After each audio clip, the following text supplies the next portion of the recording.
কক্সবাজারের গলফ মাঠটি দখল করে আন্তর্জাতিক ক্রিকেট স্টেডিয়ামের ভিত্তিপ্রস্তর স্থাপন করেছিল সাবেক প্রধানমন্ত্রী শেখ হাসিনা, কিন্তু এখন সেই শেখ কামাল আন্তর্জাতিক ক্রিকেট স্টেডিয়াম পরিণত হয়েছে ভুতুড়ে ঘরে। ময়লা আবর্জনা ও পচা পানিতে ভরে আছে স্টেডিয়ামটি। স্থানীয় ক্রীড়াপ্রেমীরা বলছেন, বিসিবি ও জাতীয় ক্রীড়া পরিষদের মধ্যে দ্বন্দ্বের কারণে আলোর মুখ দেখেনি এই স্টেডিয়াম। বিস্তারিত কামরুল ইসলাম মিন্টুর প্রতিবেদনে ছবি তুলেছেন হেলাল উদ্দিন। ময়লা আবর্জনা আর নালা নর্দমার পানিতে সয়লাব মাঠের চারপাশ। রশিতে টাঙানো পরনের জামা কাপড়, গাছ ও লতাপাতায় একাকার পুরো এলাকা। এছাড়া মাটিতে ঝুলে পড়ছে স্থাপনার নানা অংশ। এই চিত্র কক্সবাজার শেখ কামাল আন্তর্জাতিক ক্রিকেট স্টেডিয়ামের। স্থানীয়রা বলছেন, স্টেডিয়ামের এই হাল বহুদিন ধরেই। গরু মহিষ মাছের ঘের দিয়ে বেষ্টিত স্টেডিয়ামটি খাতা কলমে আন্তর্জাতিক ক্রিকেট স্টেডিয়াম। পরিকল্পনা ছিল এখানে ক্রীড়া কমপ্লেক্স করার, কিন্তু বর্তমানে ভুতুড়ে হয়ে আছে এখানকার গ্যালারি।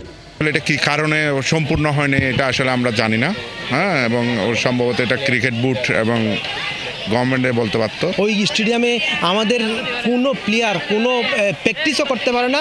আন্তর্জাতিক মানের বলে রাখছে শেখ কামাল স্টেডিয়াম নামই আছে, কোনো কাজে নেই। আমরা বৈষম্যটা দূর করার জন্য আমরা চাইবো, কারণ আমরা চাই মাঠটা খুলে দেওয়া হোক, আমাদের কক্সবাজার প্লেয়াররা মাঠে খেলুক, ওখান থেকে আন্তর্জাতিক মানের প্লেয়ার বেরোক। 2013 সালের সেপ্টেম্বরে শেখ কামাল আন্তর্জাতিক ক্রিকেট স্টেডিয়ামের ভিত্তিপ্রস্তর হয়। এরপর কেটে গেছে বছর দশকের বেশি সময়। স্টেডিয়ামে মেয়েদের ও যুব দলের ম্যাচ হলেও ছেলেদের ক্রিকেটের আন্তর্জাতিক ম্যাচের আয়োজন করা হয়নি। বিসিবি স্টেডিয়ামটি নিয়ে বড় পরিকল্পনা হাতে নিলেও জাতীয় ক্রীড়া পরিষদের সাথে দ্বন্দ্বের কারণে এটি আর আলোর মুখ দেখেনি। স্টেডিয়ামটি পূর্ণতা না পাওয়ায় তাই আক্ষেপ ক্রীড়াপ্রেমীদের।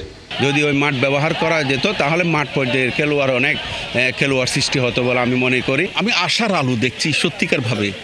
একজন ইয়াং ছেলে আমাদের সন্তান তুল্য, কি সুন্দর ডিসিশন দিচ্ছে, এবং ওনার মতো নেতৃত্ব যদি আমাদের দেশে থাকে আগামীতে, আমরা পুরো বাংলাদেশের ক্রীড়াঙ্গনকে, আপনি পাশ্চাত্যের কথা বলছেন না, সাগরের তীরের স্টেডিয়াম কেন, সবটাই আমরা করতে পারবো। স্টেডিয়ামের ভবিষ্যৎ কোথায় গিয়ে দাঁড়াবে, এখন এমনই প্রশ্ন ঘুরপাক খাচ্ছে ক্রীড়াপ্রেমীদের কাছে।